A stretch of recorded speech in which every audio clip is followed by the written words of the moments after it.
We'll give the brother a sec.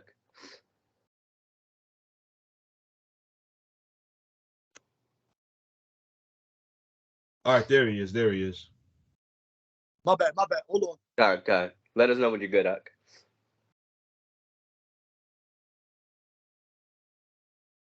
Is it recording? Yeah, but it's not showing your face. It's not showing you on the camera.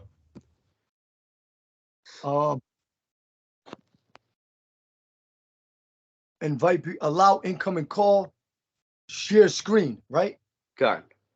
Share screen. Okay. It should show me now. Oh, it shows us, Ak. No, I'm trying. No, we get it. No, you all good. Hey, yeah. Take your time, Ak. Take your time. No, now it is. I'm seeing. All right, so now take it off of share screen. Yeah, it's actually showing your physical screen. So if you were to look up precepts, it might be able to show those. Okay. So yeah, there you are. All right, good. All right, go ahead, Ak Yeshaya, go ahead. Shalawam. I would like to start this camp out, or this video session going over Gad, Asher, and Naphthali, giving all honor, glory, and praise unto Yahawah. BAHASHAM. Yahawashi. BAHASHAM. Qadash. Double honors unto the elders. Salakia. It's all good, Ak. Damn, I was getting a phone call. We're gonna have to redo that. Go ahead. God. Let's go ahead and get that intro in again. Hold up. Let me hang up. Let me try to join on my iPad. It's because I had it on my iPad, but it's at 2%, and they blocked me off earlier. Let's start it over. I know Kaya's already recording, so. God. Let me go ahead. Let's do it over. Don't worry about it. God. Shalawam. These are the brothers Yeshaya, 𝐤𝐄𝐅𝐄, and Chaya. And we would like to start this camp out by giving this video out by giving all honor, glory, and praise unto Yahawah. BAHASHAM. Yahawashi. BAHASHAM Qadash. Double honors unto the elders and the apostles of Great Millstone, the men we learn this truth from. Now today's lesson is going to be going into Gad, Asher, and Naphthali. And we're going to begin by going into Genesis chapter 49, verses starting at the top, verse 1, if the brother Chaya would like to read. God, this is the book of Genesis chapter 49, verse 1. It says, "And Jacob called unto his sons and said, Gather yourselves together, that I may tell you that which shall befall you in the last days." And if I can make quick mention, all right, the sons of Jacob consist of you so-called Negroes, Latinos, and Native Americans, all right? We are the true chosen people according to the Holy Bible, all right? So this is talking about us, okay?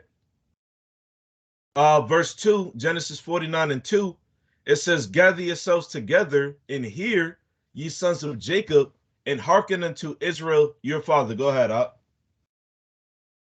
God, and that word, I looked up the word befall. It means to happen or to occur to anyone, whether good or bad. Whether good or bad, and to meet unexpectedly, to encounter, to befall, to cause to meet. Okay. This was a prophecy that Jacob was going over with his sons, saying that, he's telling them what would befall them or happen to them in the last days.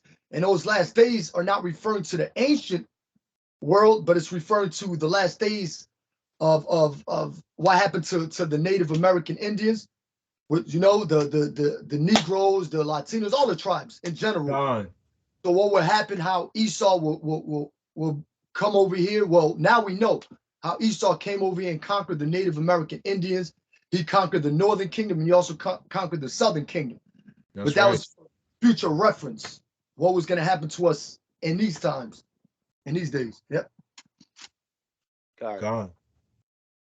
Now, if the brother would like to go ahead and drop on down to verse 18 or 19, Salakia. God. This is Genesis 49 and 19. It says, "Gad, a troop shall overcome him, but he shall overcome at the last." And that goes to show, the Gadites, which represents Israel, one of the 12 tribes, they're going to overcome in the end. So that's how we're not in the end. For people to think that the Israelites have already returned which they don't even call themselves that. They call themselves Israelis. For them to claim that this is already said and done, they're lying. The truth, a lie is but for a moment, but the truth shall be established forever. Just paraphrasing off the scriptures. That's right. So Israelites, including Gad, that's the name, are going to overcome in the last. Khan. So I'm going into the interlinear, into the Hebrew name Gad. All right, it says Gadah. All right, well, there's a connection between it, is God. All right, it says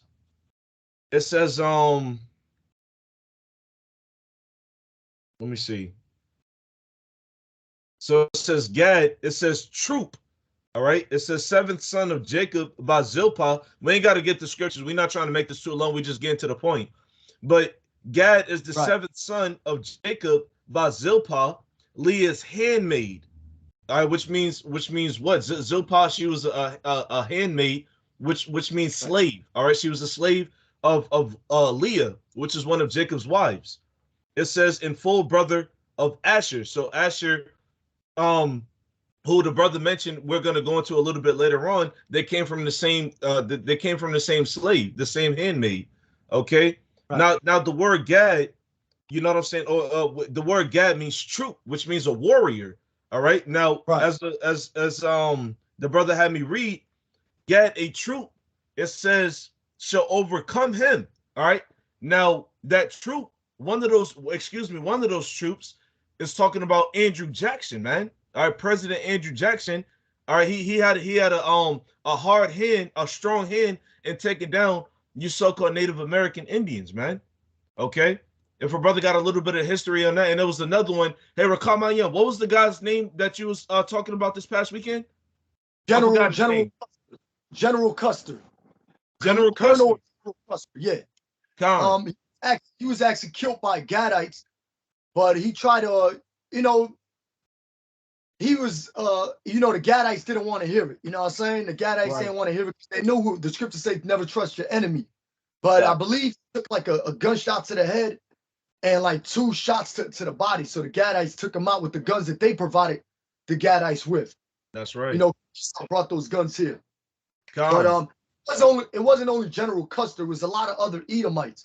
The history with Andrew Jackson, I believe Washington, James Monroe, or whatever president they were, they hated the Native Americans, of course, because Esau has that perpetual hatred towards Jake. Doesn't matter if you are blacks or natives, but they hate you Jakes. The scriptures say in Obadiah 1:10, we don't have to grab it, but it says the violence against thy brother Jacob, speaking about Esau, which is the so-called white man. That's right. So, yeah, you could go into the history. Brothers could look this up for themselves. The Trail of Tears, which around like 1830 and until whatever time it was, they removed the Cherokees and like 4 other tribes from their territorial homeland and pushed them west of the Mississippi. And that was also, I believe it was a broken decree. Andrew Jackson broke a decree. And matter of fact, since we mentioned that, now we could grab this for a quick precept. Isaiah 55, I believe it's Isaiah 55 and like verse 20. Or is Isaiah 1? Okay, all right. Oh, it was 55. Right, it was broken decrees made by Esau. They broke over 500 treaties, including peace treaties, which Esau keep his promise. He says, I'm gonna keep my decrees, but he never does. Right. But Gad always kept on accepting his devil, like believing his devil, and he kept on getting that knife to the back. Okay. Also, so you got it. God, that was Isaiah 55 verse. Which was that? No, it was Psalm. Oh, God. Psalm. He hath put his hands with them that be at peace with him. God. Let me see. Isaiah 50. I mean Psalm. I said Isaiah, Psalm. Salakia. Psalm 55, and you can start at verse 20 all the way down to verse 21. God. and that overcame, of course, God was the American cavalry or the United States government. Right. But the way Gad is overcoming now is by brothers that are Gadites, that are in this ministry, bringing out the dirt on these Edomites and cursing them the hell out, like saying, look, you're not saying, yeah, you're the devil, okay, you're going into slavery, you know, only brothers in this truth are doing that, not no, you know, well, you do have, what's that female, I'm jumping all around now, but what's that female that GMS Watchman posted? The Gadite woman. I don't know her name, but I know what you talk about, because she was talking about how Yahawashi, which if you can receive it, right? Talking to the individuals watching, if you can receive it, how Yahawashi came like a savior, basically came to the northern tribe in the Americas. Yep, that's right. So that means what? Yahawashi, who the world calls Jesus Christ, he had another incarnation, which is not widely known except among us. He came to the northern tribe and he talked to them and he supped with them, you know? Right. But that was his testimony, and we believe it to be true. That's how we know that what you so-called Native Americans and Latins, all right, that was over here first, the 10 tribes. Okay, we know that you're Israelites as well, you know? She mentioned that. She said that my ancestors been here way long before these Edomites was, we know it's their Edomites, but way long before these fucking piece of shit came over here. Colonizers. You know, colonizers. I got this precept, Doc. You got it, Doc. This will back you brothers up real quick. This is a Sirach chapter 28, verse 17. And it reads, the stroke of the whip maketh marks in the flesh, but the stroke of the tongue breaketh the bones. So as you mentioned, they may have done what they did to Gad, you know, but now in these days we're breaking them with this word. You That's know, all right. through the spirit of Yahawah, BAHASHAM, Yahawashi. Because in this world they teach, sticks and stones may break my bones, but words will never hurt me. That's a bunch of BS. Words hurt. That's that smooth Words tongue. hurt. Those are those smooth things that Esau tries to push to make his people feel okay. But that ain't gonna work. But I'm gonna go ahead and grab that one in Psalms. This is gonna be Psalms chapter 55 and verse 20. He hath put forth his hands against such as be at peace with him. He has broken his covenant. The words of his mouth were smoother than butter. That's right. But war was in his heart. His words were softer than oil, yet were they drawn swords. Yeah, that's the spirit, because Esau was given a blessing, yet were they drawn swords. So Esau had that sword ready to go. You know, ready to go. So, and war was in his heart. Okay, because Esau is all about war. And also mentioned how his words are smoother than butter. You can't trust this devil. Okay, you can't trust what the devil tells you. But war was in his heart, right? And there was another one here. He hath put forth his hands against such as be at peace with him. He hath broken his covenant, which covenant means agreement or promise. Now Esau, broke? Like I mentioned, he broke over 500 peace treaties, including all type of treaties. Hey, the Black Hills Treaty, I believe that was a treaty of Laramie, something like that. But he broke over 100 treaties. You got it. If I could bring this out real quick, Baba Kushal. So, just real quick, it was around Thanksgiving. I was watching this documentary, of course, you know, on Gad, the so-called Native Americans, right? So I looked up on Google Andrew Jackson, because I was looking for something else, but this came up through the spirit. So Andrew Jackson, as we know, you know what I'm saying, was a great slaughterer of the so-called Native Americans. You know, you tribe of Gad, Reuben, etc.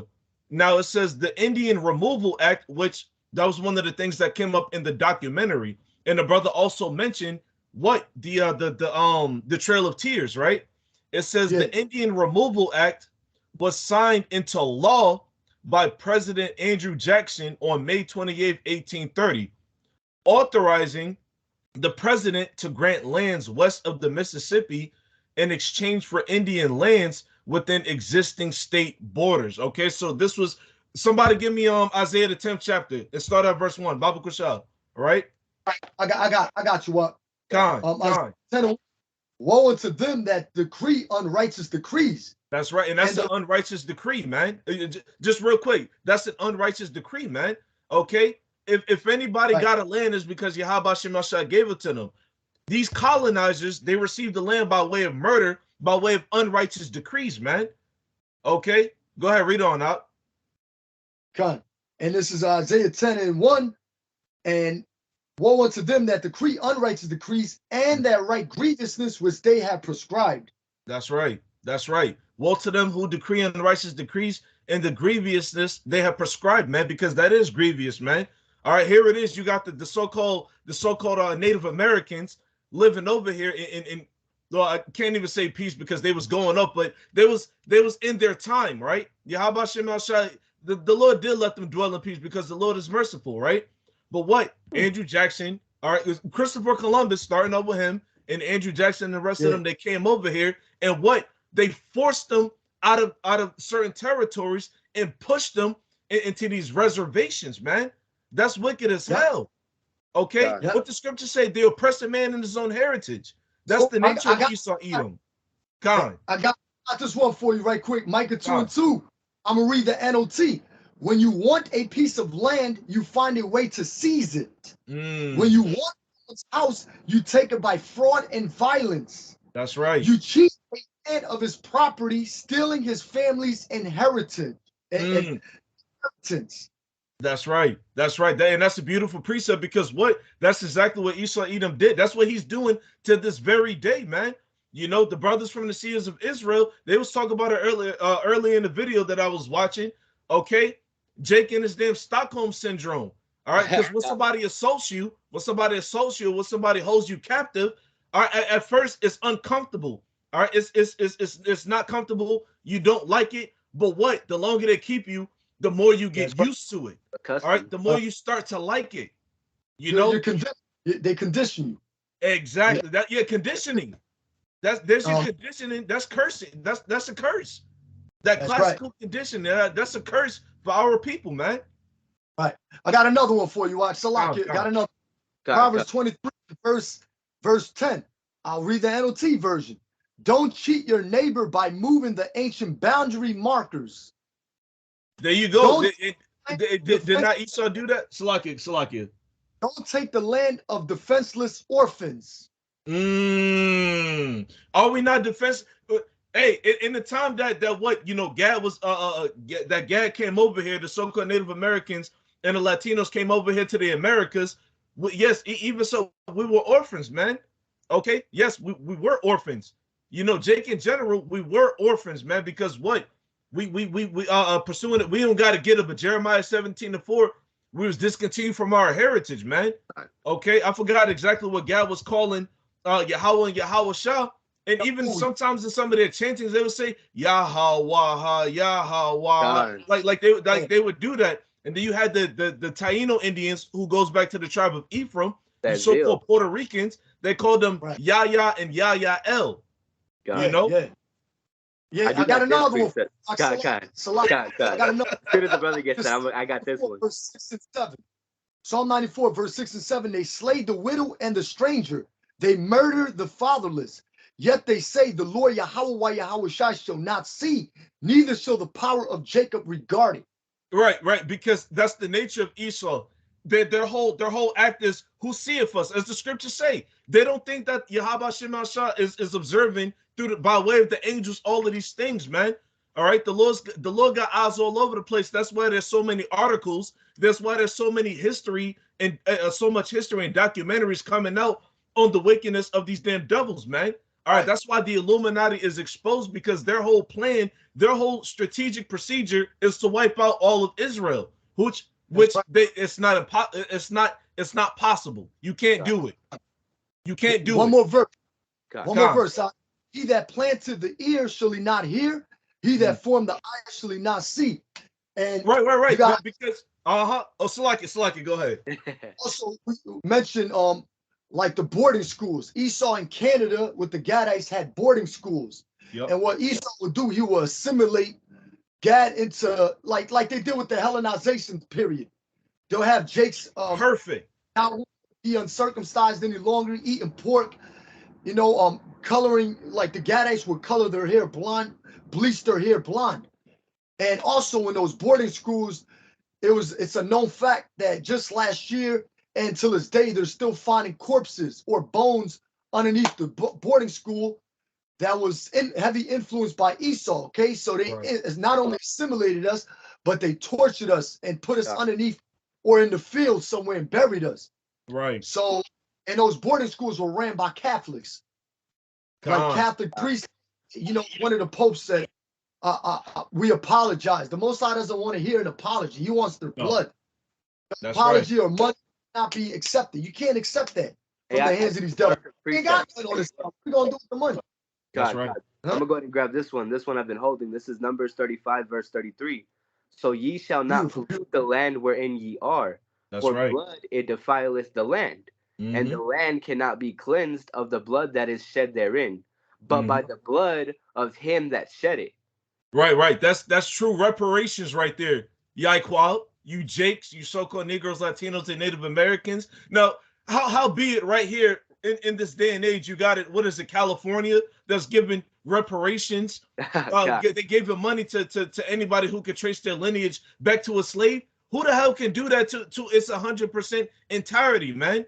And let's not forget about the Native Americans who are our people as well, man. Okay. What you gonna give in return? God. I forgot how much they gave them, Salaki. I forgot the amount, but it's like any type of money, which this ain't even real money, man. As me and the brother was talking about earlier, these are fucking Federal Reserve notes. What the hell are we gonna do with a fucking piece of paper, man? God. And I believe the brother 𝐤𝐄𝐅𝐄 had sent it in the group, or maybe to me, I don't know, but how they're seeking to please the poor. That's all they're doing. Yeah, exactly. That's all they're doing. You know, and I grabbed this one real quick. Ecclesiastes 8 and 11. Because sentence against an evil work is not executed speedily, therefore the heart of the sons of men is fully set in them to do evil. Break it down now. There you go. Now, because the Lord isn't sending out his judgment right away. It's going to be executed here in the end. Even the scriptures make reference to vengeance is mine. You know, I believe that was the Apostle Paul writing on, I forget which book, Salakia, but I just had read it recently. Romans. But it's... You got it. Con. You know, so the Lord's going to execute that judgment here in the end. You know, that the day of the Lord is darkness and not light. Con. Beautiful precepts, Akim. You know, and if I can make mention of this as well, we gonna move on, Salakia. We're gonna move on. But you had it in the documentary that I was watching. Let me see if I can find a picture real quick. You had it in the documentary that I was watching, which Esau pushes this whole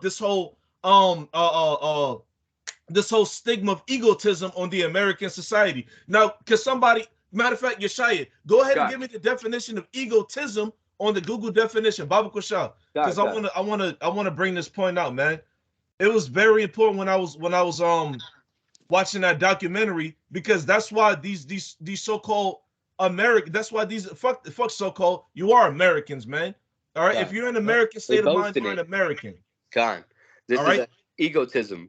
The practice of talking and thinking about oneself excessively because of an undue sense of self-importance.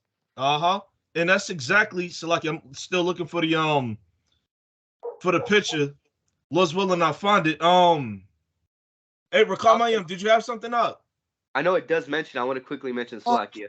Go for it. Oh yeah, it says a self-centered or selfish person, an arrogantly conceited person, and look at all these folly days. Exactly. It's nobody but them. Yet they welcome everyone here, and everyone can be in the churches as long as they look at the images that are of them. That's right. Now I found a picture. 𝐤𝐄𝐅𝐄, did you have something up? No, I'll wait on until we move on. I was gonna mention something, or grab a scripture in Ecclesiastes, but we'll wait on. Okay, Khan. I found a picture. It says, this is from the documentary. It says the Indian must be imbued with the exalting egotism of American civilization so that he will say I instead of we, and this is mine instead of this is ours. And this was quoted by John Oberle, U.S. Commissioner of Indian Affairs. Okay, as I had brought out earlier, talking about the Indian Removal Act. All right, all of these Edomites, these so-called white people, they're all in cahoots, man.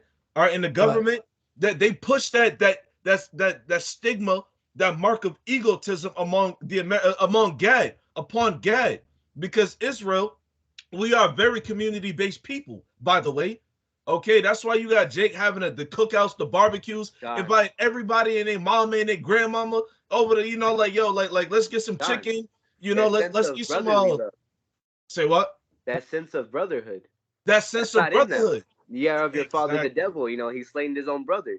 That's just how Esau moves, like his father Cain. Kind. That's right. Beautiful point, Up. That's right. Uh-huh. I'll mention something too. You got a lot of gang activity in those reservations, which it's a native Gad on Gad crime. Lakota Sioux Indians. Lakota Sioux. Right, yep. That's right. Not only there too, but all in that area is Gadite on Gadite crime, and that's what Esau wants. As long as, and that shows we're the same people, because we suffer the same exact things. You Hispanics, you so-called blacks, you so-called Native Americans suffer the same thing. That's right. You know what I mean? Suffer the same thing. You got all these only black Hebrew Israelites that talk about, oh, the Native Americans ain't my brothers. Oh, they are your brothers. God. They fit the curses just like you fit the curses. God. It's the same way. My own in-law. She was saying she was upset.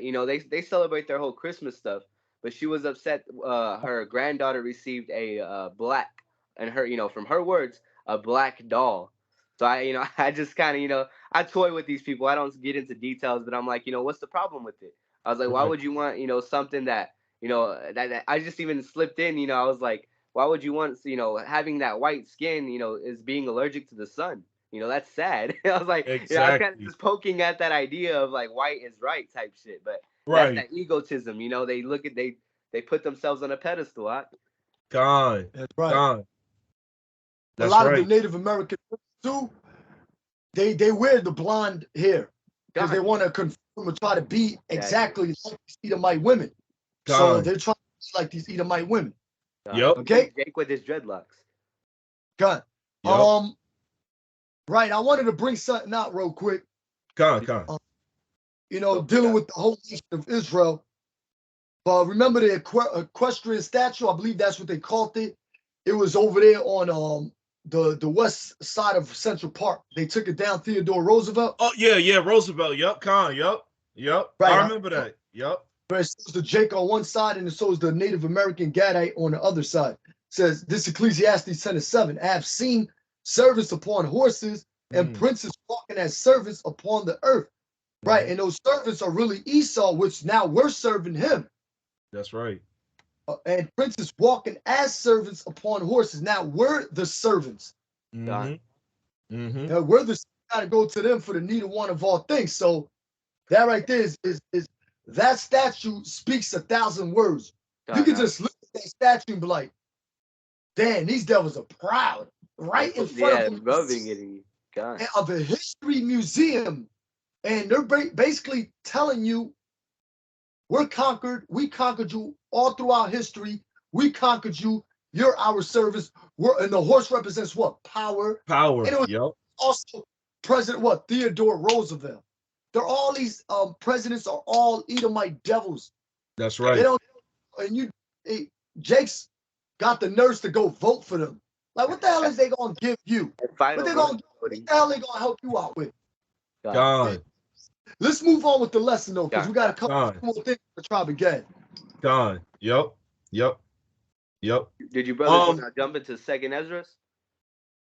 No, let's not yet. I'll go back to Genesis 49. Yeah, read that again. So this is Genesis 49:19. It says, Gad, a troop shall overcome him, but he shall overcome at the last, which, we broke it down. Gad means a troop, a warrior. Okay. Which, a lot of, really all of Israel is warriors and stuff like that. But Gad is going to overcome at the last, man. All right. And once again, as the brother said beautifully, that starts with this truth.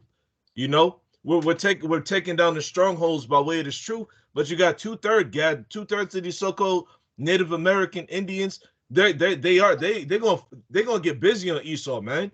They gonna get busy on Esau, man, and the Lord is gonna execute it perfectly, right? But in the last days, as the scriptures say, this is future prophecy. This hasn't happened yet. Right. All right, but it's in the works. Give us spiritual powers. Right. That's right. He's gonna That's give right. us power. Con. Yep. Genesis 49:20. It says, out of Asher, his bread. No. Genesis 33. Con. Salakia. Go ahead.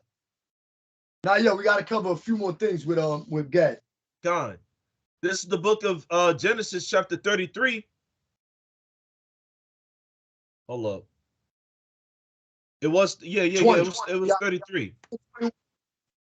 33, 20, and 21. There's no verse 21 for Genesis 33. Deuteronomy. Oh. It's Deuteronomy. Salakia. Got the books mixed up. No, it's all good. Because I was like, I know it's 33 something. This is the book of Deuteronomy, chapter 33, verse 20. It says, and of Gad, he said, blessed be he that enlargeth Gad. He right. dwelleth. So come on, let's think of the time. So the Most High what did enlarge Gad? What's that? North America and Canada. That's a lot of land. You can't say that ain't a lot of land. That's right. That's what it means by enlarged Gad. God. That's right. It says, he dwelleth as a lion and teareth the arm with the crown of the head. He dwelleth like as a lion, meaning they paint their faces and it look like they have the lion-like appearance, like that fierce look of you look at like Gadite movies, they got like that strong, muscular face, and they'll look at you. It look like a lion's face because lions have that fierce look about them. They're always serious, even though they're always like they look serious. Right? And read that again. Con. Deuteronomy 33:20. I'll start from the top. It says, and of Gad, he said, blessed be he that enlargeth Gad. He dwelleth as a lion and teareth the arm with the crown of the head. Teareth the arm, meaning those blood sacrifices. They'll put, blood touching blood. Like they'll cut each other's arms. You got something called the sun dance and other blood rituals that they do to say what? You're of me, flesh of my flesh, blood of my blood. I believe that was Laban. We spoke about this. Laban or Jacob or, flesh of my flesh, blood of my blood, meaning you are of my people. Right. Like you're people. That's what that means. Like you're of my lineage. You're my family. Now I'm saying that's only referring to Israelites. They're flesh of my flesh, blood of my blood. It doesn't matter if they were dwelling in Ur of the Chaldees, India somewhere, Syria. That's Padanaram, they're still your people. That's what that means. Spiritual, because we are the same people, We are the same people. Whether you had Gadite tribes co-mingling with other Gadite tribes, they're still the same people. They used to make those have those blood rituals, those blood sacrifice or blood rituals. Right. And it's a confident. Oh, Salakia. We're not saying that that's something like lawful to do. I'm just saying that's what they did, as in that they're the same people. Yeah. Now, the crown with the crown represents like the feathered that they wear. Gadite, every time he would go to battle, the headband, the headband. He'll win a victory. They'll put the more feathers he had, the more more battles he was in, or the more feathers they put in him, the more victories he won. Right. During the or whatever. But the headdress. That's exactly what it means. God. Verse one more. Verse 21. Yeah. God. We're gonna move. We're gonna grab second Ezra, then we're gonna move on to Asher. God. One more. This is Deuteronomy 33:21. It says, and he provided the first part for himself, because there in a portion of the lawgiver was he seated, and he came with the heads of the people. Now, stop right there. Who are the original lawgivers? Levite. The Levites. Isn't it of Levite, right? But in this case, the Gads, which is spiritual, I'm going to mention something after this, is spiritual because they orchestrated or administered whatever law they had amongst themselves as they were the Levites, because the Levites did that back then. They were like mediators between the people, and these Gadite chiefs were like mediators too. Yep. And remember that King Jeroboam, instead of putting Levites to be priests, he put other tribes that weren't of the priesthood to be priests. You couldn't do that. That was a violation. Right. Jeroboam was off when he did that. So that's spiritual. But you see how Gad was doing that here in America? They were playing as those Levites. Right.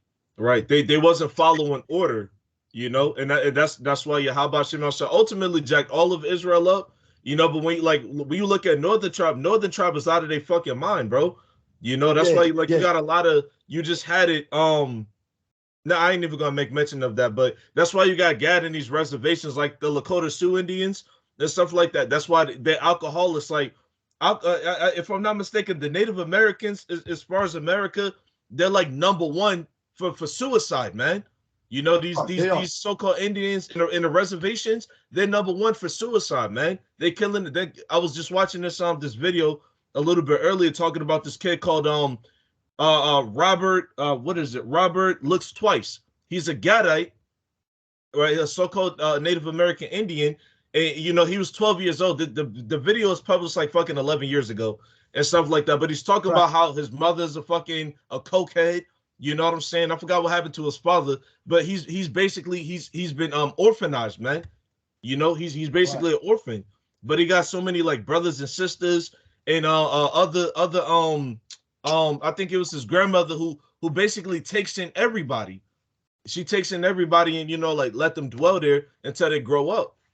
So Gad is Northern tribe is in a very, Jake is in a very fucking pitiful case, man. All the scriptures should be continually oppressed. We're gonna be continually oppressed. There's a little more than that. Yeah. So jumping back to Deuteronomy chapter 33, this is the latter half of verse 21. It says, he executed the justice of the Lord Yahawah and his judgments with Israel. Now, Babakashah, let Yeshaya grab 2nd Ezra, the 13th chapter. You can start at verse 40, but I believe the point is in like 42, 43. Because God, at one time when they first came here, they were actually more obedient to the Most High. Then they started going left with it, like having like serving the false gods, serving like birds and stuff like that, because one of their symbols is the bird. They worship the bird.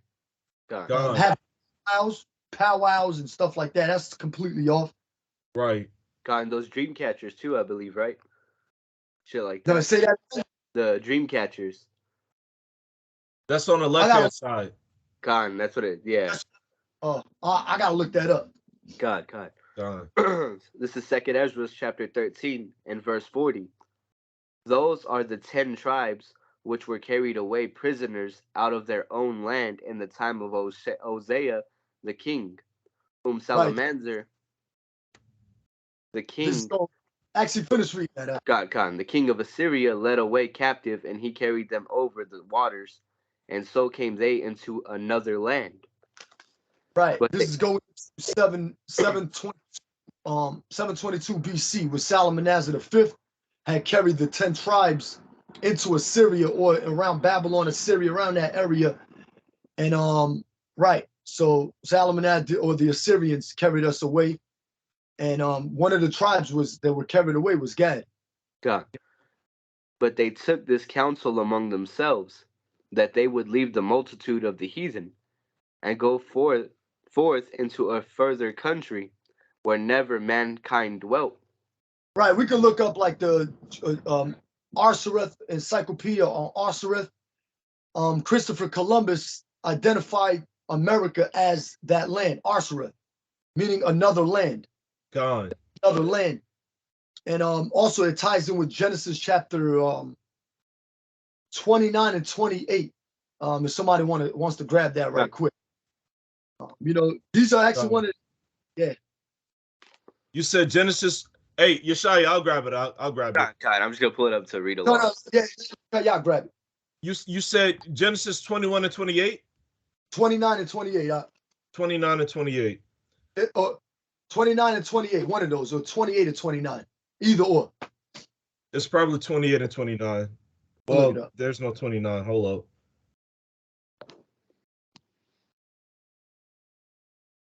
29 and 28. 29 and 28. Oh, okay, Con.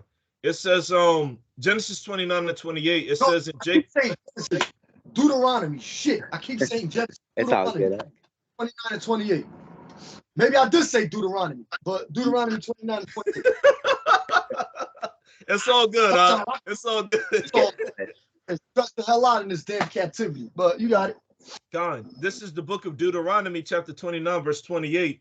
It says, and the Lord Yahawah rooted them out of their land in anger and in wrath and in great indignation, and cast them into another land as it is this day. Right. And that another land is talking about America. Mm-hmm. All right. Land or theta Rawchaa, which is land, or theta, right? District, region, tribal territory. Mm-hmm. Okay, but it's talking about it here in America, and also, right, and that was the point. That's right.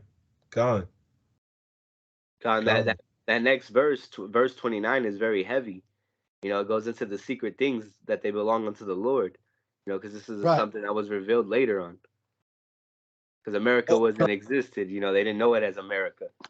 Right. Yeah, because Arsaris, and you know it's crazy. This place actually used to be called Canaan as well. They called New America Canaan, right? New Canaan. New Canaan, right? Or Canaan.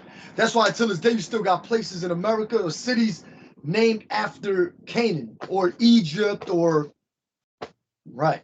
Right. Yep. Con. That's a good point. Con. Jumping back to 2nd Ezra, chapter 13, I'm going to go back to verse 41.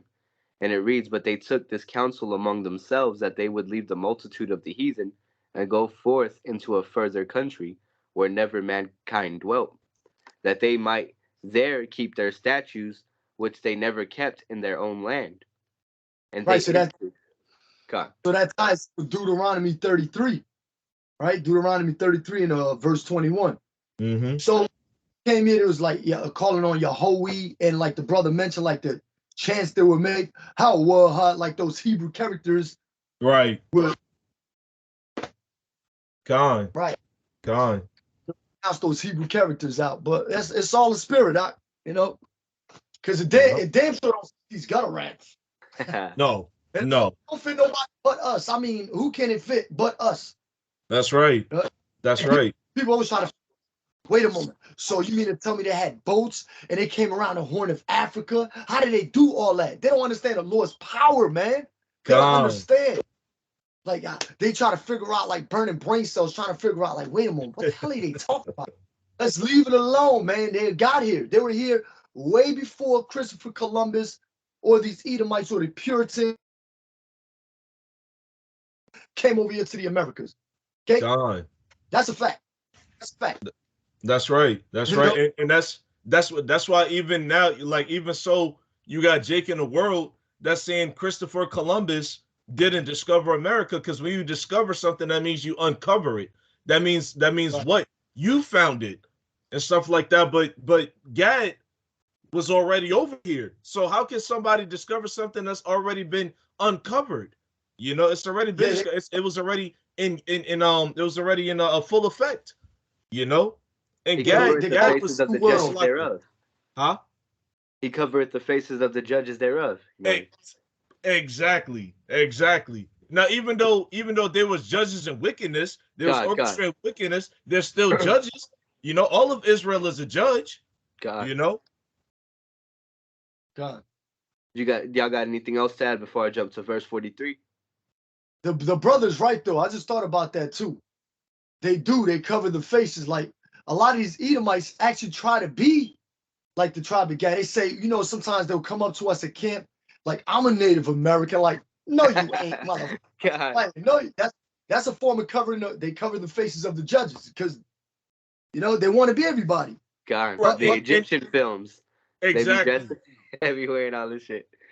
And just to land back off of Rawcaa's point, right? And that's also how you know that Esau he knows his history. These Edomites who try to play innocent and so on and so forth. Yeah, my grandmother's Cherokee, yada yada, which we know the C line goes back to the father, but they try to come up with Esau can supplant too. Esau can supplant too. They come just crowding. Because we was given the name Jacob or 𝐉𝐄𐄅, all right, doesn't mean the other nations they can't do it too. Esau's one of the greatest supplanters in wickedness, though. You know, they're still wise serpents. Exactly, they're wise serpents. They're very surreptitious. God. So jumping back into second. Oh, go for it. 𝐉𝐄𝐅𝐿. 𝐉𝐄𝐅. God. So jumping back into 2 Ezra 13 and verse 43, it reads, "And they entered into Euphrates by the narrow passages of the river. For the Most High then showed signs for them, and held still the flood till they were passed over. For through that country there was a great way to go, namely of a year and a half, and the same region is called Arzareth. Then dwelt they there until the latter time, and now when they shall begin to come." See that? Yahawah's other sheep he has that are not of this fold. That's talking about the Native Americans. So, right. So, Arzareth, we already identified Arzareth as being America, another land. And it's talking about Arzareth. Where else is it talking about? It ain't talking about Assyria. We were taken here, but afterwards, we came around the Horn of Africa and came over here to the Americas. Let's jump down to the next tribe, Bob. God. I'll just bring out John 10 and 16 real quick just to back you up, and then we'll move on. Baba Kushal. This is John 10 and 16. It said, and this is red letter Yahawashi speaking. It says, "And other sheep I have, which are not of this fold, them also I must bring, and they shall hear my voice, and there shall be one fold and one shepherd." All right. Also correlate, which we're not going to pull up, but correlating to Ezekiel the 37th chapter, talking about one stick for Judah and one stick for Israel, and being put together. All right. So Yahawashi, as we mentioned briefly earlier, the Gadite woman who gave a testimony of how Yahawashi came over here. He was reincarnated over here, you know. But just to land back up for the brother's point.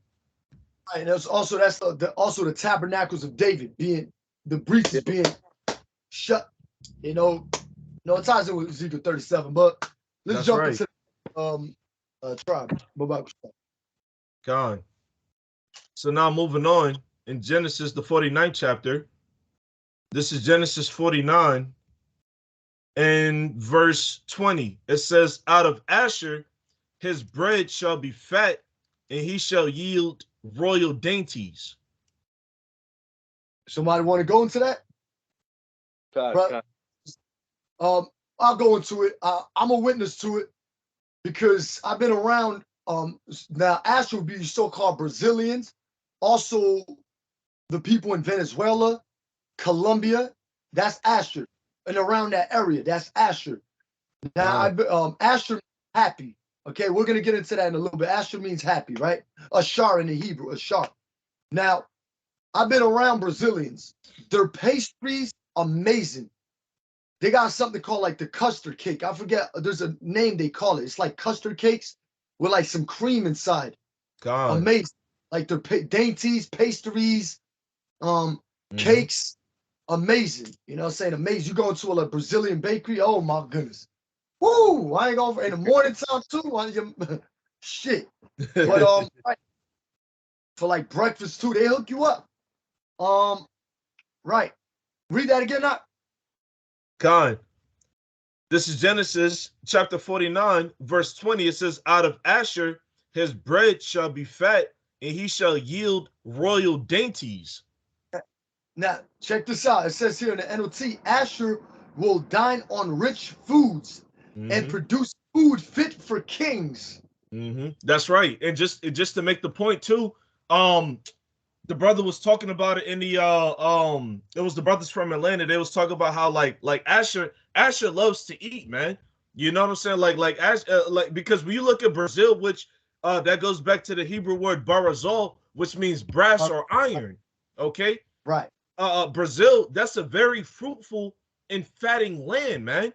Okay, because of the resources. And so thus Asher thrives. All right, Asher is basically all of Brazil except for um Argentina and Chile, which we're gonna get into later. You know, it's basically all of Brazil except for those two masses. You know, toward well, in the southernmost parts of it, but Asher, like and not only foods, and we're gonna get into it, but you know, they make a food fit for kings.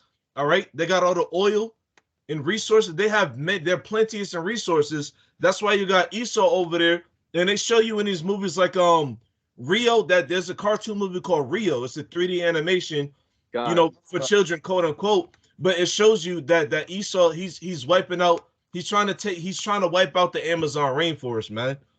Okay. Yeah. He's trying to wipe out the Amazon rainforest because he's trying to starve Asher out. Which then that's once again how you know that Esau knows who the true chosen people of Yahawah are. He's trying to wipe out the resources, man. You know. Also, there's this movie I watched years ago called The City of God. Brothers could check that movie out. It was a violent movie. But it was like Asher, the tribe of Asher. They act just like Jake here in America.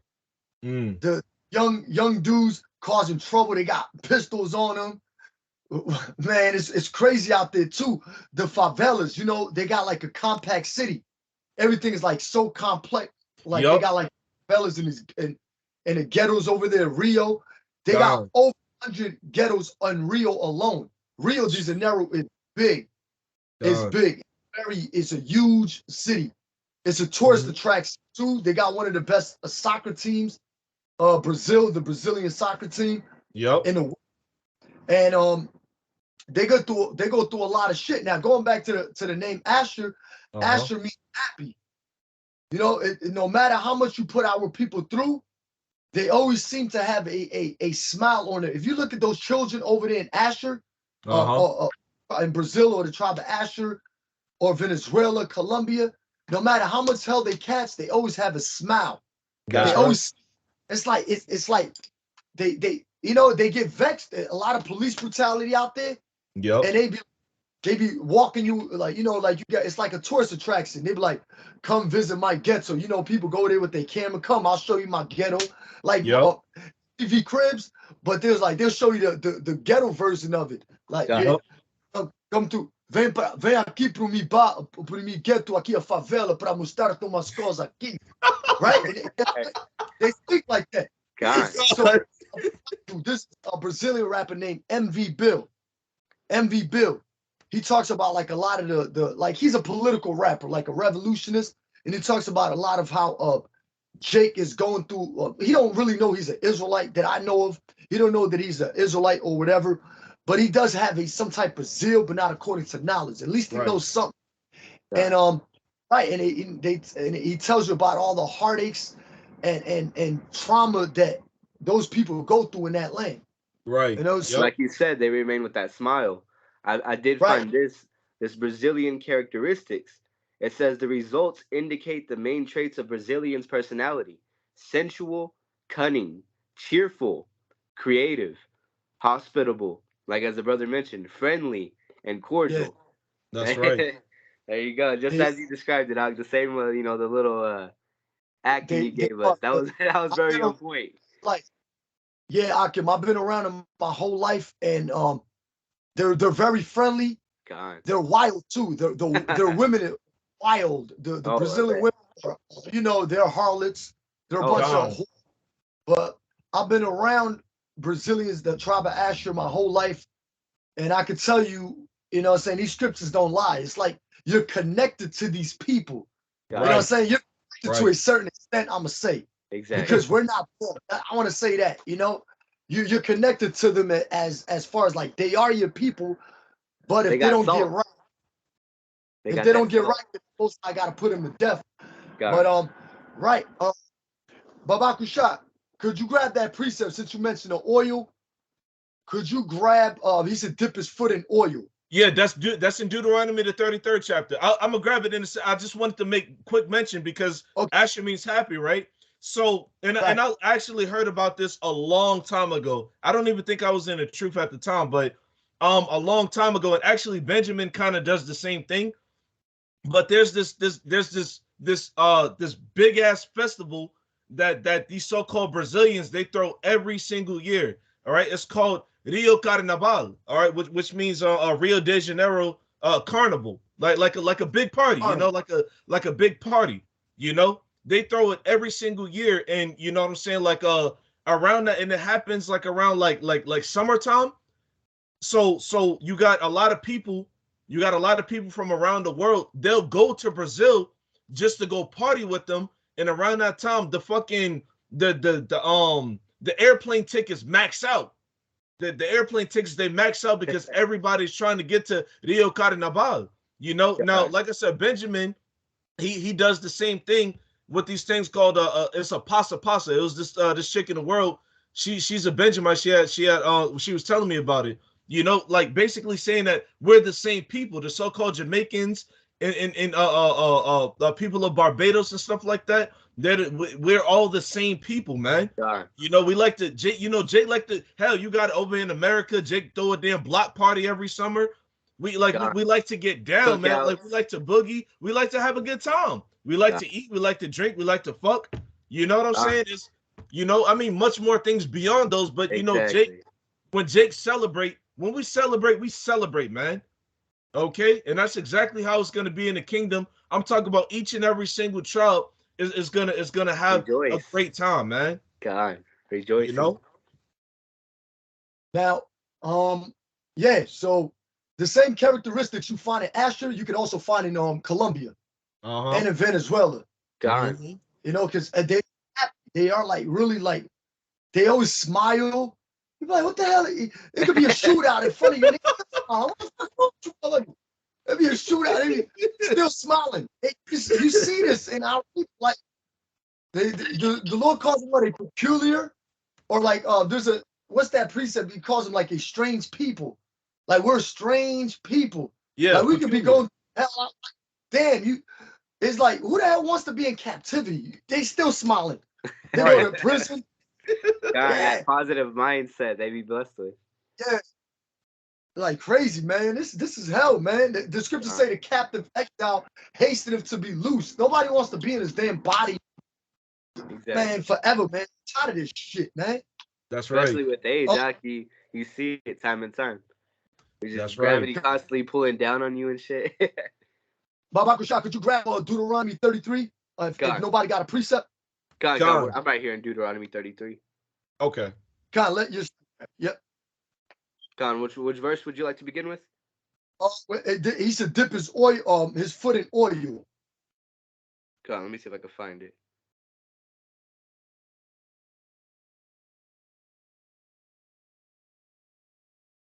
Or dip his feet in oil. That's 24 through 25.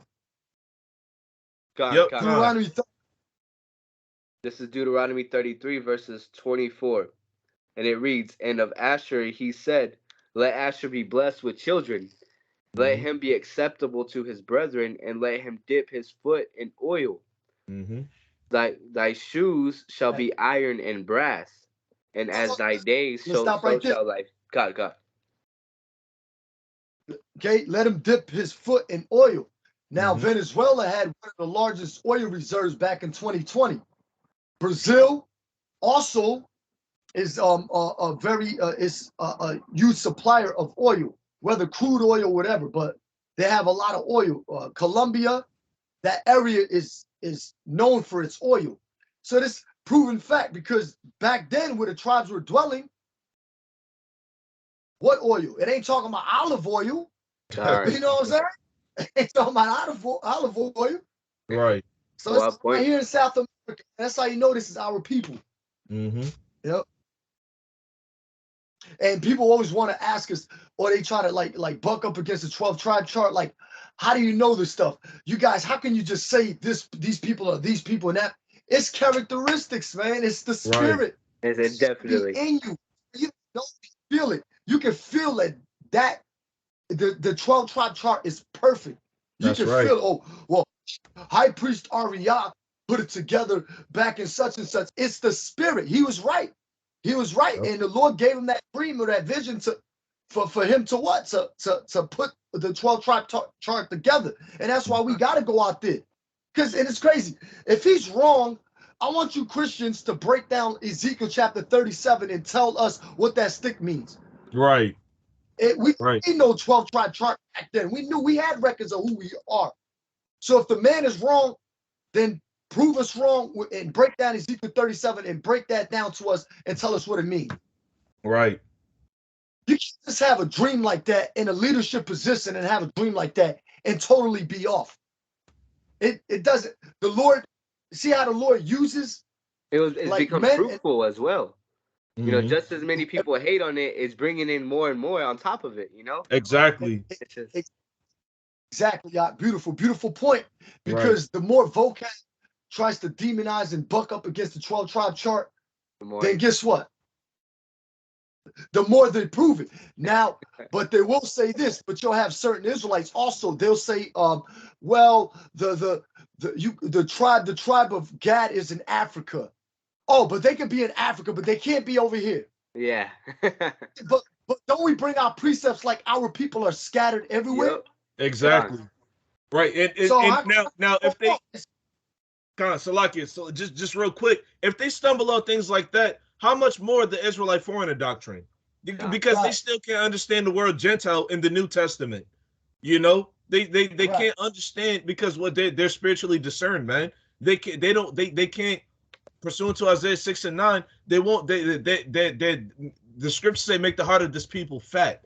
All right, meaning what? Give them ignorance. Give them that spiritual blindness, that spiritual deafness, man. All right, they can't. These Christians, these wacky tacky Christians, they can't receive the fact that people are scattered, man. It's like, well, shit. On a basis level, don't you and your fucking family travel to other countries? The wild point out. You know what I'm saying? Gather up, you know. Yeah, like is a cruise ship far-fetched? Don't you go on cruise ships and fucking airplanes? All right, which what? That's proof that we traveled in the ancient world. You know, travel was a part of the ancient. The scriptures talk about chariots and horses. All right, we had transportation. Yeah, these people are bugged out. God, these people are bugged out. Right, because they're trying to ultimately, like for example, the tribe of Judah coming over here to America. How can we prove they're them? Well, didn't they come here on slave ships? I mean, it's obvious. Okay, the Benjamites, and you can just tell because brothers are connected with that spirit. Like we understand there's a vibration when we use the 12 tribe chart. There's a vibration, and it's a heavy vibration. You know, if these people can't get it, we're not gonna be there trying to break everything down to them. You know what I'm saying? Like, it doesn't make sense for us to sit there for an hour for somebody that just doesn't get it. We're not gonna do that. Yeah, people, they don't want to get it at the end of the day. Right. That's why the scriptures say, Salakia. No, I was just gonna mention, they just want to stick around to try to convince you on why, you know, they don't believe it and why you shouldn't. God. That's what they're trying to teach demons. The scriptures say Yahawashi didn't come to be ministered unto, but to minister, to serve. That's right. You got people trying to tell us what they believe in, but they don't even know their nationality. Right. What's your nationality? Oh, what does that got to do? What does that got to do? even Barack, the HODC, I remember him saying this. Barack from the HODC, right? He's not really teaching the correct doctrine, but I will give him this. He said that he asked the Edomite, "What's your nationality?" Or he's like, "Oh, I don't know." He says, "He's like, even a dog knows its nationality." Even a dog knows its owner. That's what he said. Even a dog knows its owner. Right. You know what I'm saying? Our people don't even consider. We don't know. The ox knows his owner. The ass is master's credit. He's like, even a dog knows its owner. And the way he said it was hilarious. I'm like, oh, he got that. He got that. You know, the man, right? You got it. Go ahead, Yeshaya. Con. So jump in now. Are we going back to Genesis 49? No, 33. Do we have any more on that Asher? No, he's got to finish it. Oh, yeah, God. Yeah, Deuteronomy 33. Yeah. God. Deuteronomy 33, verse 25. Thy shoes shall be iron and brass, and as thy days, so shall thy strength be. Mm-hmm. Right. And over there too, they produce a lot of like all like elements. They got a lot of elements and stuff like that. It's resourceful. Rich in resources. You know, the Most High is not going like fully just let us be oppressed. Like as far as like at least I have nothing. Like brothers in His truth, you can't be over righteous. If a brother drinks yayan, you be like, man, the brother is stressed out. Let him drink yayan, but don't overdo it. Of course, we tell brothers don't overdo it. Or a brother wants to go to the movies. Okay, watch the movie. I don't even like going to movies. I'm like, I thought it was a good idea. I'm like, yeah, maybe I should. You know what I'm saying? But you can't be over rights. Brothers listen to instrumentals. Oh, he's going off because he listens to an instrumental. Like, come on, no, man, no. Because I listen to instrumentals, but you know what I do when I do listen to those? I meditate on scriptures, not meditate like niggas just put the headphones on. Yeah. You know what I'm saying? Bopping your head in the world. We ain't like that, man. We meditate on the scriptures. Exactly. If I can say this real, Yeshaya probably know what I'm talking about. There's this expression of, there's this meme actually, or whatever, because 𝐤𝐄𝐅𝐿 had mentioned instrumentals. We don't wake up and choose violence, man. We don't wake up and choose violence. Like, we don't wake up and listen to all of that rah-rah nigga shit, man. You know, I know, like, this is just a detail of the point, but you cannot be over righteous in this truth, man. All right, you like, there's no brother in this truth, no sincere brother in this truth that's gonna sit in front of the fucking computer screen and look at videos all the time, 24/7. Like, it's not going to. You're not supposed to do that. That's why the scriptures say what? There's a righteous man that perished in his righteousness, man. All right, you're gonna die being over righteous, man. And the Most High hates that too, because the scriptures say what? Being over righteous can actually, you can destroy yourself because you're not so balance. Yep. Balance. Now, here's one to prove that. This is Rawchaa, Ecclesiastes 14:14. Defraud not thyself of a good day. And let not the part of a good desire overpass thee. That's right. That's right. Brother can't drink no yayan. Like, damn. So that's the fuck out. You know what I'm saying? But we don't overdo it. We don't overdo it. You know? But like, listen to instrumentals. Oh, why are you listening to that instrumental? Is it off? Is it off according to the scripture? Show me a precept to back. Where there's no law is, there's no sin. Exactly. Hey, didn't King David play the harp? Didn't he play the harp? Is that going on? You got a whole book in the Bible called Psalms, you know? Which means songs. All right, there we go. I think we touched the point on gave a very, we broke down Gad. I mean, we could go on and on for days, but we broke down Gad, the tribe of Gad. Broke down Asher. Now Naphthali. And next is Naphthali. That's right. Yeah. So this is the book of Genesis, chapter 49, verse 21. It says, Naphthali is a hind let loose. He giveth goodly words. Let's stop right there. A hind let loose. Now, a hind is what? Like a deer, right? Like a deer. Now, in South America, in that area where Naphthali is at, there's a lot of deers, like in that area. A hind let loose. Right. Okay? There's a hind let loose. And that's also referring to the cattle.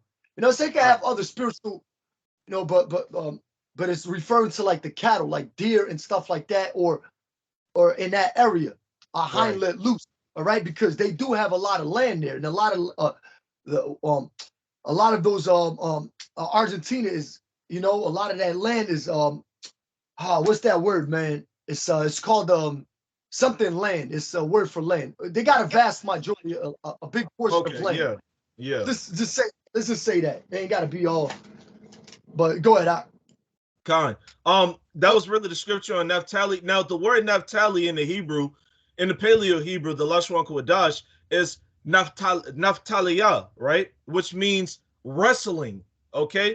Now, going back to the brother's point that there's a lot of deer over there that also represents Naphtali's personality, right? So, brothers bought out, the Atlanta brothers have bought out the gaucho, right? So, this is the Wikipedia for gaucho. It says a gaucho is a skilled horseman reputed to be brave and unruly. It says the figure of the gaucho is a folk symbol of Argentina, Uruguay, Rio Grande do Sul in Brazil, and the South Chilean Patagonia. Now Naphthali is mainly, his dwelling place is mainly in Argentina and Chile, all right, at the southernmost parts of South America. It says gauchos became greatly admired and renowned in legend, folklore, and literature, and became an important part of their regional cultural tradition beginning late in the 19th century after the heyday of the gauchos, where they were celebrated by South American writers. So basically the point of gaucho is basically a cowboy. A gaucho is basically a cowboy because it says, even in the Wikipedia definition, he's wild and unruly. Okay, so those are the westernized, Americanized cowboys, and so on and so forth. You know, the outlaws, if you will. And that's the personality of Naphthaliya, you know. And the brother also mentioned in the video that like they're real big on like eating steaks, and they're famous for like their wine imports. I mean, their wine exports, you know. Yeah, the wineries. Wineries, Khan.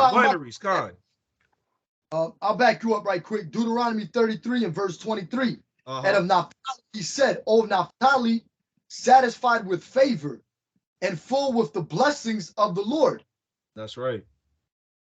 God, and full with the blessings of the Lord, man. So like, read that one more time. I feel like it's something I missed. Chapter 33 and verse 23. And of Naphthali he said, O Naphthali, satisfied with favor and full with blessing of the Lord Yahawah Yahawashi. Yeah, that's right. That's why you got Naphthali, these Argentinians and Chileans. You know what? Like they live good, man. They live good. They eat good. You know what I'm saying? Like I said, when you look at a lot of these like when you go to these liquor stores and you look at the wine, a lot of them come from Chile. Like Chile is big for their wine exports, man. Okay, like what is it called? The I forgot what it was called. But it's like a certain type of wine that they drink to red wine in general, it breaks down like the real heavy meats and stuff like that. That's why like wine in moderation is good for breaking down food, you know, so that way, you know, it gives you a solid stool. It gives you a solid stool. You know what I'm saying? And like I said, Naphthali is they're big, and I forgot the name of the wine, man. It's not a Cabernet. What is it? It's a hold on, Salaki, I'll find it. I'll slide. If a brother got anything, go ahead. I'll bring it out later on. So First Timothy chapter 5 and verse 23.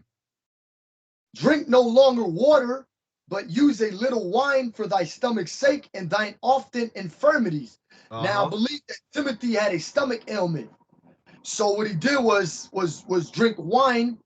I believe he's referring to Timothy, but he had like a stomach ailment. And back then the wine will actually relieve that ailment, whatever ailment he was going through, we don't know. But it said that drink that wine for your stomach. So there's nothing wrong with Timothy drinking. Right. And I say for his stomach's sake. And it helped him through that pain or whatever agony and pain he was going through. Right. So drink is not going off. But in moderation, you drink in moderation.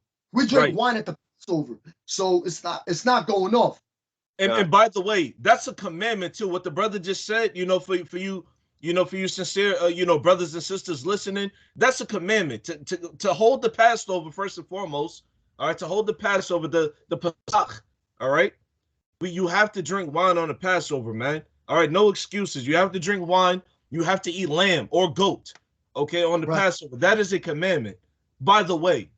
All right. So when the Passover comes around, and you know what I'm saying, you get the opportunity to be around brothers and things of that nature. Brothers ain't trying to hear none of that.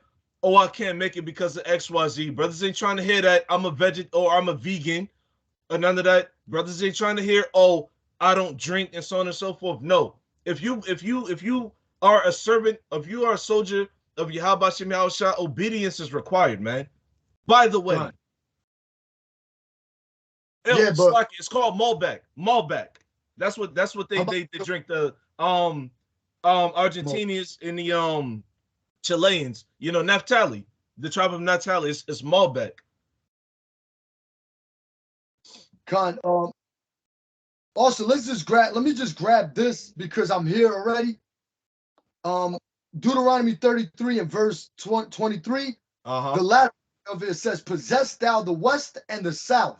Now, if you look at your map of Naphthali, it wasn't possessing the west and the south. Of course, you could go south, east, west, north. No, it's saying where they were going to dwell at in the latter times, meaning now. Because they're what? They're the South America and That's also right. on the west of that continent. That's what that means, possessing the west and south. So that's what it's talking about. It's a lot of land. The Chileans, the Argentinians, and those countries in that area. That's right. Those area. All right. Con. Something else I had. Oh. Go back to Genesis 49 and 21. Con. This is the book of Deuteronomy, chapter 49. It's like it's loading. Genesis 49 and 21. It says, Naphthali is a hind let loose. He giveth goodly words. He giveth goodly words. Now there's the Incas. The Incas dwelt in South America, in that area. And the Incas, there's something called the Inca Proverbs. The Incan Proverbs. The way they speak, they're fluent when they speak to you. Like they know exactly what they want to bring out. They're very smooth with their delivery and speech. So, yeah, the Incan Proverbs. And you brothers can type that in. We ain't got to go into, of course, you know what I'm saying, get all the details of it. Like they give it goodly words. Right. No, we are, yeah. Yep. Con. Hey Yeshaya, could you go into like a characteristics of Argentinians or Chileans? Either one. They're the same people, either one. Because when you went into the characteristics of a Brazilian, I think it was earlier, that was very important because once again, this is how you specify, this is how you identify the tribes of Israel, the so-called Negroes, Barakatah. This is how you identify the so-called Negroes, Latinos, and Native Americans, because what? You can consider our personalities, man, which not all brothers know exactly what tribe we come from. Like for example, I claim Benjamin, but I might be a Gadite or a Reubenite. I don't know. You know what I'm saying? But going into the personalities and the characteristics of these different people, you could be like, oh man, because I was looking at an article, Argentinians and Chileans, they're also known for for festivals and parties and things of that nature. Once again, Jake in general, we're very celebratory people. We love celebrations, man. We love partying. We love festivals. God. Oh man, this you got it on Yeshaya? It's giving me trouble. Go ahead if you got it. I got something here. Let's see if I can find Argentina it says here Argentina is a big place and its culture. Look what it's showing here. It's showing them on horses. Cultural imprint is even bigger. Of course, the tantalizing tango may be the country's most famous cultural export, but the full range of Argentina's culture encompasses so much more. Here you'll find a distinctive blend of Latin America and indigenous traditions, often overshadowed by a strong influence of European customs, which that's off, of course. It says here some of. It says I'll make mention of this. They was taken over, just like Brazil. They was taken over by the Spanish and the Portuguese. You know, the Spanish. God. Right. They had what you call it was the Portuguese, but it was mainly the Spanish, which are all Edomites. Right. Something called the Spanish Inquisition. And they went to hunt down anybody that was practicing Judaism, as they call it, Judaism. Right. Okay. And they also had they had the Spanish Inquisition. Well, that in that area was like the Spanish Inquisition, and also I believe the Spanish Inquisition in over here in America somewhere or in the West. But it says here, from cosmopolitan cities like Buenos Aires to the soaring snow-capped Andes Mountains and the rainforest surrounding Iguazu Falls, the diversity of Argentina's culture can vary widely from place to place. It says here, vast land. Dance the tango. Yep.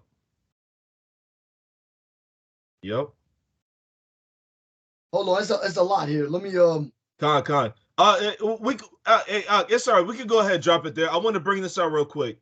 Because the brother has showed the picture of the Chileans on the horses, and we got that in the article talking about the gaucho, man. They tended to horses, you know. They did tend to horses, man. Okay. This is the book, and just to prove that, you know, Jake in general, you know what I'm saying? Like once again, that celebratory nature. This is the book of 2 Samuel chapter 6, and I'm gonna just let me see. I'm gonna just get to the point. This is the book of 2 Samuel chapter 6, verse 14. It says, "And David danced before the Lord Yahawah with all his might, and David was girded with the linen ephod." Now King David and his army just conquered who the hell was it? I think it was a Hamitic tribe, but they just conquered the Philistines. The Philistines. Yeah, they just conquered the Philistines. You know, and the scriptures say David danced before the Lord with all his might. Meaning what? He was boogieing down. He was getting down, bro.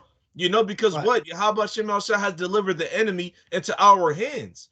Okay, with the mighty hand. All right.